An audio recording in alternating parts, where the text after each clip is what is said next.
Trade आपको excitement में या डर के साथ नहीं करना है सर, सेटिस्फैक्शन के लिए ट्रेड करना है। जो सेटिस्फैक्शन मिलेगा ना सर, भले प्रॉफिट छोटा हो लेकिन दिल से आपने प्रोसेस अगर फॉलो किया होगा ना, खुद को लिखना कि वेरी गुड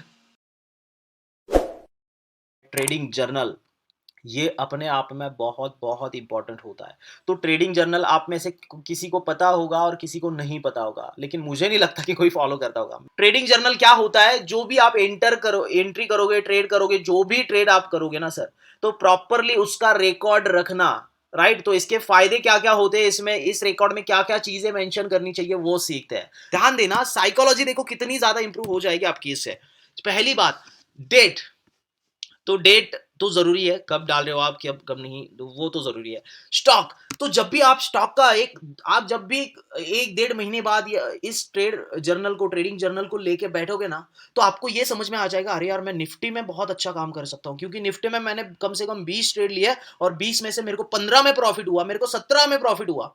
तो मैं निफ्टी बहुत अच्छे से काम कर सकता हूँ, मैं बैंक निफ्टी बहुत अच्छे से ट्रेड कर लेता हूँ, मैं शायद ये 2-3 स्टॉक है जिनमें मैं बहुत अच्छा काम कर लेता हूँ, क्योंकि इसमें मेरा एक ही लॉस है या एक भी लॉस नहीं है। तो ये आपको समझ में आ जाएगा सर, उस पे वो चीज पकड़ना, फिर वो स्टॉक, वो चीज, वो जो भी है स्टॉक वगैरह, उसमें ज्यादा काम करना फिर, क्योंकि आपको समझ में आ रहा है उसकी साइकोलॉजी, उसकी जो भी मूवमेंट वगैरह है, उसको आप बहुत अच्छे से ट्रैक कर सकते हो। ये आपको ये चीज बता देगी आपका ट्रेडिंग जर्नल कि मैं इसमें अच्छा हूं।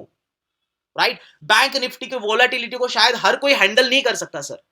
बैंक निफ्टी सबसे ज्यादा वोलेटाइल इंडेक्स है, इतना निफ्टी भी नहीं है। तो बैंक निफ्टी में यह भी सही है कि सबसे ज्यादा पैसा भी बैंक निफ्टी दे सकता है और सबसे ज्यादा लॉस भी बैंक निफ्टी दे सकता है, लेकिन खुद को भी जरूरी है सर पहचानना कि आप स्टॉक में अच्छे हो, आप निफ्टी में हो, आप बैंक निफ्टी में हो, कौन सी इंडेक्स या वोलेटिलिटी स्टॉक की आप हैंडल कर सकते हो, ये आपको इससे पता चलेगा सर। राइट, तो इसलिए स्टॉक और इंडेक्स जरूरी है नाम डालना। उसके बाद आते क्वांटिटी पे। आपको जब आप 50 कम से कम 50-60 ट्रेड लोगे, उसके बाद आपको ये देखने को मिलेगा कि अरे यार, जब भी मैं ओवर क्वांटिटी ले लेता हूं उस टाइम पे शायद मैं लॉस कर लेता हूं, और जब भी मैं 50 या 1 या 2 लॉट में काम करता हूं तो उस टाइम पे मैं बहुत सही से प्रोसेस फॉलो हो रही है, तो लॉस जा रहा है तो बहुत छोटा स्टॉप लॉस, और ज्यादातर तो ग्रीन ग्रीन ग्रीन ही दिख रहा है, जिधर जिधर देख रहा हूं उधर। राइट, तो इससे आपको क्वांटिटी, आपके लिए जिस क्वांटिटी में आपका माइंड बैलेंस रह सकता है, वो क्वांटिटी आपको पता चलेगी कि हाँ, मैं 1 लॉट में या 2 लॉट में अच्छा काम कर सकता हूं, लेकिन जब भी मैं 4 लॉट या 6 लॉट लेता हूं उस टाइम पे मेरा ज्यादातर लॉस हो जाता है, और प्रॉफिट जब भी होता है तो मैं बहुत छोटे प्रॉफिट में निकल जाता हूं, डर जाता हूं मैं। आपने खुद को रिमार्क भी दिया होगा आगे।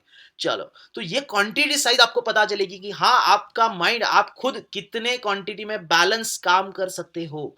बाइंग प्राइस और सेलिंग प्राइस, अगर आप मान लीजिए निफ्टी में ज़्यादा ट्रेड किया आपने, तो आपको समझ में आएगा, अरे यार मैं निफ्टी में ट्रेड कर रहा हूँ, लेकिन जब मैं जो भी बाइंग प्राइस देख रहा हूँ, करीब आपको कुछ टाइम बाद ये भी समझ में आने लग जाएगा कि मेरा जो बाइंग प्राइस है निफ्टी का, करीब करीब 100 से लेके 200 के बीच में मैं बाइंग प्राइस जब भी रखता हूँ तब मेरा अच्छा प्रॉफिट होता है, या 200 से 250 के आसपास में मैं जब भी बाइंग करता हूँ तब मेरा अच्छा होता है। तो ये भी ज़रूरी है बाइंग प्राइस। तो buying price, time, selling price भी अगेन उतना, मतलब यही डिफरेंस तो आपको पता चलेगा, बाइंग और सेलिंग में से डिफरेंस जो होगा वही तो आपका प्रॉफिट और लॉस बताएगा, तो वो भी जरूरी है सर, वो भी जरूरी है। तो बाइंग और सेलिंग प्राइस डालना ये इसलिए भी जरूरी है कि आपको प्रॉफिट एंड लॉस मिल रहा है, लेकिन इसके अलावा आपको कितना प्रॉफिट एवरेज, आप अगर देखोगे कि मैं, यार मैं मतलब जो भी है मैं बाय तो कर रहा हूँ, मैं सेल तो कर रहा हूँ, लेकिन मैं ज्यादा से ज्यादा निफ्टी में बस 20 पॉइंट ही कैच कर पा रहा हूँ, मैं 30 पॉइंट ही कैच कर पा रहा हूँ, मैं उससे ज्यादा क्यों नहीं जा पा रहा, ये समझ में आएगा सर आपको। आपको बाइंग और सेलिंग प्राइस जब डालोगे आप, तो आपको लगेगा मोटा मोटी कि अरे यार मेरा एवरेज 35 पॉइंट का, 30 पॉइंट का निकल रहा है, तो इतना कम क्यों, कौन से ट्रेड है जो मुझे पीछे खींच रहे हैं और उसमें क्या मैंने देखा था। तो इसलिए बाइंग और सेलिंग ये भी एक रीजन है कि आपको जरूरी है डालना, प्रॉफिट एंड लॉस के अलावा। राइट, उसके बाद टाइम, टाइम और डेट, तो जनरली आप तो इंट्राडे ही करोगे, तो डेट का ही बता देता हूँ, सॉरी टाइम का ही बता देता हूँ। टाइम का आपको समझ में आ जाएगा सर, आप स्कैल्पिंग कर रहे हो कि आप ट्रेडिंग कर रहे हो, आपको समझ में आ जाएगा। स्कैल्पिंग बहुत ही अल्ट्रा फास्ट गेम होता है, कुछ सेकंड से लेके, बिल्कुल कुछ सेकंड से लेके कुछ ही मिनटों का गेम होता है। बहुत बार होता है ना कि पेशेंस नहीं होते और आप करते जा रहे हो ऑप्शन ट्रेडिंग 5 मिनट में, मतलब 5 या 10 मिनट से ज्यादा आप रुकते नहीं, तो आप क्या कर रहे हो सर, स्कैल्पिंग कर रहे हो। तो आपको समझ में आ जाएगा, तो आप स्कैल्पिंग वाली चीजों पे फोकस करोगे, आप फोकस करोगे जहां पे कम टाइम में बहुत कुछ मिनटों में कुछ अच्छी मूवमेंट मिलने के चांसेस है, वहां पे आप पोजीशन एग्जीक्यूट करने की कोशिश करोगे। आपको समझ में आ रहा है, क्योंकि मैं देखो, मेरे को पता है आप ये देखोगे कुछ टाइम बाद कि अरे यार, मैं तो 10 मिनट में ट्रेड, मेरा एवरेज टाइम जो है एक ट्रेड में रुकने का 10 मिनट का है। कभी मैं 5 मिनट में, कभी 12-15 मिनट में मैं निकल रहा हूँ, तो एवरेज मैं 10 मिनट का ट्रेडर हूँ खाली। तो 10 मिनट में अगर मुझे ट्रेड करना है तो मैं ऐसा क्या करूँ जिससे मुझे 10 मिनट में प्रॉफिट हो? सो यस, कम टाइम है आपके पास और पैसा चाहिए आपको। तो सर, कम टाइम में पैसा चाहिए तो आपको ऐसी जगह पे एंट्री करनी पड़ेगी जहाँ पे बहुत ही कम टाइम में पैसा या मूवमेंट आने के चांसेस होते हैं। कहाँ पे होते हैं सर? ब्रेकआउट या ब्रेक डाउन खाली।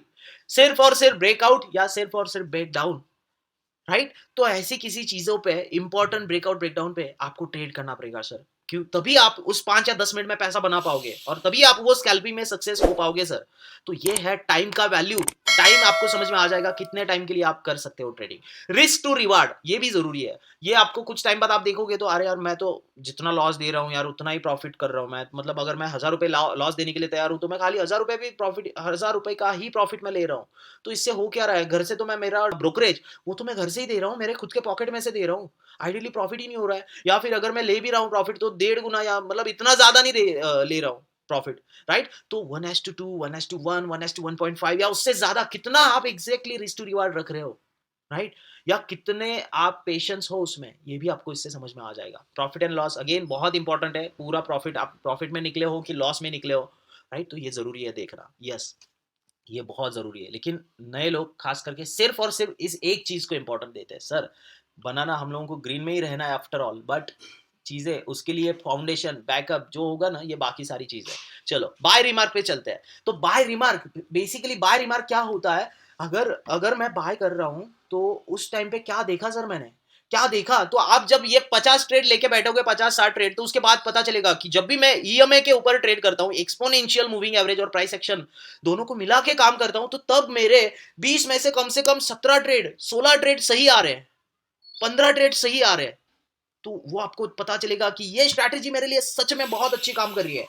और कोई और स्ट्रैटेजी होगी जिसमें आपका फेलियर रेशियो ज्यादा होगा, कि ये आप फिर देखोगे, कंपेयर करोगे उन स्ट्रैटेजी को। कभी आपने ईएमए यूज किया, ईएमए प्लस प्राइस एक्शन, कभी आपने वॉल्यूम प्लस प्राइस एक्शन, कभी आपने आरएसआई प्लस प्राइस एक्शन, कभी आपने Bollinger band plus price action, या 2-3 इंडिकेटर प्लस प्राइस एक्शन। तो जब भी आप ऐसे यूज कर रहे हो तो आपको समझ में आ जाएगा कि कौन सी स्ट्रैटेजी मेरे लिए ज्यादा काम कर रही है। सर, बाकी की हटा देना, जो काम कर रही है आपके लिए वो एक, वो या फिर वो दो स्ट्रैटेजी उठाना, और बस उसके बाद आपके जो ट्रेड आएंगे उन्हीं दो स्ट्रैटेजी पे, मतलब बाइंग का जो रिमार्क आएगा वो दो स्ट्रैटेजी में से ही कोई एक का होगा सर। या उस एक, जो भी एक आप डिसाइड करोगे, फाइनल करोगे, उन उस एक स्ट्रैटेजी पे ही आप काम करोगे, राइट? तो ये था आपका बाइंग रिमार्क। उसके बाद सेलिंग रिमार्क। तो सेलिंग रिमार्क मैं, बड़ा प्रॉफिट मिला इसलिए निकला, टारगेट आया इसलिए निकला, कॉस्ट टू कॉस्ट निकला, स्टॉप लॉस हुआ कि बड़ा लॉस हुआ, या फिर मैं डर गया, या फिर मैं ओवर एक्साइट हो गया, या फिर मैंने किसी का सुना, तो वो चीज यहां पे मेंशन करनी है। एग्जिट हुआ, मैं किस कारण की वजह से एग्जिट हुआ सर। और उसके बाद आता है रिमार्क। खुद को वैल्यूएशन करना, खुद को एग्जामिन करना। 2 मिनट लगते हैं सर। अगर आपने ट्रेड किया है ना, देखो, अभी बहुत लोगों की साइकोलॉजी, खासकर नए लोगों के साथ क्या होता है, जब प्रॉफिट में आते हैं ना, तो उनको लगता है यार मैंने बहुत अच्छा ट्रेड किया। सर, आपको भी पता है, आपको पता होगा, आपने भी कभी किया होगा ये, आपने गैम्बल किया या उसको सही तरीके से खुद से एनल आप, ब्रिज किशोर जी या गुरदीप जी, एक बात बताना, जब भी आप खुद से ट्रेड करते हो, प्रॉफिट भले ही कम हो, लेकिन आपको दिल से खुशी होती है कि यार मैंने जो सोचा था हाँ या जो भी मैंने एनालिसिस किया था, सच में बहुत अच्छा काम किया। सही है सर? हाँ जी सर, पूरा पूरा फुल कॉन्फिडेंस बस होता है, बस, तो पूरी यही है कोशिश सर। करते हैं। और यही सेटिस्फैक्शन चाहिए। ट्रेड है ना, ट्रेड आपको एक्साइटमेंट में या डर के साथ नहीं करना है सर, सेटिस्फैक्शन के लिए ट्रेड करना है। जो सेटिस्फैक्शन मिलेगा ना सर, भले प्रॉफिट छोटा हो, लेकिन दिल से आपने प्रोसेस अगर फॉलो किया होगा ना, खुद को लिखना कि वेरी गुड लिखना सर। और अगर आपको भले ही प्रॉफिट हुआ हो, लेकिन आपने तुक्का या कहीं से सट्टा किया ना, और प्रॉफिट भले ही आपका 1:10 टाइम का रिस्क टू रिवार्ड हो, सर लिखना दिस इज सट्टा। लिखना जो भी आपको समझ में आता है सर, राइट? ठीक है सर। दिस इज तुक्का, सट्टा, जो भी डालना है सर डाल दो। खुद को एग्जामिन तो करो सर, खुद को एग्जामिन करो। और देखना फिर 50 और 60 ट्रेड जब करोगे ना सर, साइकोलॉजी और आपकी प्रोसेस इतनी इतनी ज्यादा चेंज हो जाएगी। तो इसलिए ये मैं आपको कल बोला था कि ये 2 सेशन आपके पूरे पूरे लर्निंग के, महीने भर की जो लर्निंग है, महीने सवा महीने की, उसके बराबर के ये 2 सेशन है सर। और देखिए देखो अभी आप गुरदीप जी आप भी काम करते हो, ब्रिज किशोर जी आप भी, मतलब सब लोग आप काम करते हो, विश्वजीत दास जी आप भी हाँ काम जी, करते हो सर। तो क्या होता है देखो, इतना तो हम लोगों को पता है कि यार हर बार आप डायरी साथ में लेके नहीं घूम सकते, या फिर आप कभी काम में होते हो तो ये लाइव मार्केट में पॉसिबल नहीं होता, क्या जरूरत, कोई प्रॉब्लम नहीं ना सर, लाइव मार्केट में पॉसिबल नहीं होता, लेकिन घर जाने के बाद खुद के लिए सिर्फ 2 से 3 मिनट तो निकाल सकते हो। और आज आपने जो ट्रेड किया तो वो तो दिन भर का आप तो भूलोगे नहीं, आपको पता है आपने क्या देखा था, क्या नहीं देखा था, राइट? तो ये आपको पता होता है। तो और बाइंग प्राइस एग्जैक्ट पॉइंट या बाइंग प्राइस जो भी है पॉइंट के साथ में, सेलिंग प्राइस पॉइंट के साथ में, डेट वेट सब तो आपके ट्रेडिंग टर्मिनल में उस दिन का वो आपको पोजीशन में दिखता ही है। अगर आपने ट्रेड किया तो वो रात के 12 बजे तक आपके ट्रेडिंग प्लेटफॉर्म पे दिखता है कि नहीं दिखता है गुरदीप जी? जी सर दिखता है सर, बिल्कुल सब दिखता कुछ है, दिखता ठीक है। है? तो आपको ये आपके लिए थोड़ा आसान हो जाएगा क्योंकि आप काम करते हो कहीं और पे, तो आपको लाइव मार्केट में अगर लिखना पॉसिबल नहीं है, नोट करना पॉसिबल नहीं, कोई बात नहीं। आप घर जाने के बाद आप पहले तो एक काम करो, जब भी ट्रेड करोगे तो उसका पहले ट्रेड से एग्जिट होने के बाद में वो जो एंट्री एग्जिट है जो भी है आपका टर्मिनल, उसका स्क्रीनशॉट लेके रखा करो। मतलब अगर एक आध दिन अगर आप भूल गए तो दूसरे दिन आप देख सकते हो उसको, राइट? और मोस्टली तो ये करो कि सेम डे घर जाने के बाद देखो कि कितने में मैंने बेचा, आज की डेट डालो, जो भी स्टॉक मैंने लिया वो डालो, जो भी है क्वांटिटी कितनी ली, बाइंग प्राइस सेलिंग प्राइस, तुरंत टर्मिनल ओपन करो, आपका जो भी डीमैट अकाउंट है वो ओपन करो, उसमें देखो buying time selling time price देखो दोनों, रिस्क टू रिवार्ड आपको ही पता होगा, प्रॉफिट हुआ लॉस हुआ वो तो तुरंत आपको दिख जाएगा, लेकिन बाय रिमार्क सेल रिमार्क ये आपको आपने एंट्री तो कोई कुछ ना कुछ चीजें देख के की होंगी, तो वो खुद को आपको पता होगा, उस दिन का सेम दिन का तो आप भूलोगे नहीं, राइट? भले ही 2-3 दिन बाद आप भूल जाओ, लेकिन आज अगर आपने कुछ ट्रेड किया है तो मुझे नहीं लगता एक या दो ट्रेड का ध्यान रखना इतना ज्यादा मुश्किल है। सो यस, वो कर देना फिर यहाँ पे इतना,